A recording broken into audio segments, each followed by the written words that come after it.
السلام علیکم، میں ہومیوپیتھک ڈاکٹر یاسمین فاطمہ بات کر رہی ہوں۔ آج جو مرض لے کے آئی ہوں وہ ہے انفلوئنزا، یعنی کہ وبائی نزلہ اور زکام۔ اس میں یہ ہوتا ہے کہ مریض جو ہوتا ہے اس کو نزلہ زکام ہو جاتا ہے۔ وبائی کا مطلب یہ ہوتا ہے کہ وبا پھیلی ہوئی ہے، جیسے کہ ہم لوگ سنتے ہیں کہ لوگوں کی آنکھوں کا مرض آیا ہوا ہے، سب کی آنکھیں دکھ رہی ہیں، جی وبائی آنکھوں کی مرض آئی ہوئی ہے۔ یا پھر ایسا ہوتا ہے کہ لوگوں کی جلد کو تکلیف ہوتی ہے، جلد کی خارش شروع ہو جاتی ہے، وبائی مرض آیا ہوا، جیسے کرونا کو لے لیں، اس طرح یہ وبائی مرض ہے انفلوئنزا، یعنی کہ نزلہ زکام کی وبائی مرض۔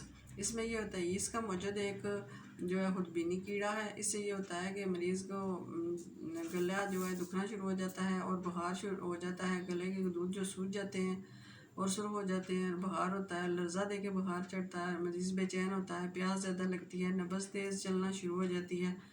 اور اس سے یہ ہوتا ہے کہ مریض جو ہوتا ہے بہت اپنے آپ کو کمزور سا محسوس کرتا ہے۔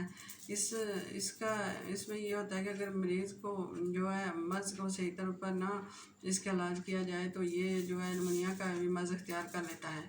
اس کے لیے جو میرے پاس میڈیسن ہے وہ ہیں آرسینک، ریسٹاکس اور جیکسیمم۔ ان تینوں کی دن میں ایک دفعہ خوراک لینی ہے، صبح دوپہر شام، 5 قطرے۔ اور اس کے علاوہ مریض کو زود ہضم غذائیں دیں، قبض نہ ہونے دیں اور کھلی ہوادار جگہ رکھیں اور سردی نہ لگنے دیں۔